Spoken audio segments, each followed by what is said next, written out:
गांव की सच्चाई और ईमानदारी। गांव रामपुर अपनी हरियाली, पगडंडियों और सादगी भरी जिंदगी के लिए प्रसिद्ध था। यहाँ के लोग मिलजुल कर रहते थे और एक दूसरे की मदद करना अपना कर्तव्य समझते थे। इस गांव में एक ईमानदार किसान रामलाल रहता था, जो अपनी सच्चाई और ईमानदारी के लिए जाना जाता था।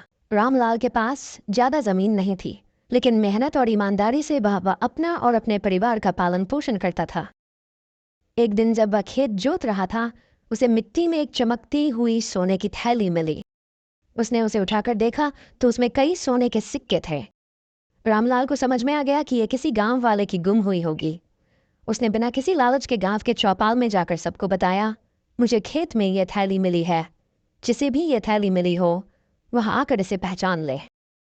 गांव वालों ने उसकी ईमानदारी की सराहना की, लेकिन कोई भी उस थैली का असली मालिक होने का दावा नहीं कर रहा था।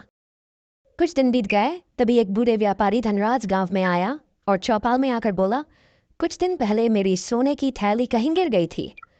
मैंने कई जगह ढूंढी लेकिन नहीं मिली।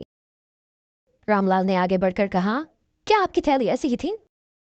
धनराज ने थैली को ध्यान से देखा और बताया, हाँ, इसमें मेरे दादा के पुराने सिक्के थे। यह मेरी ही थैली है। रामलाल ने बिना किसी लालच के वह थैली लौटा दी। धनराज की आंखों में आंसू आ गए।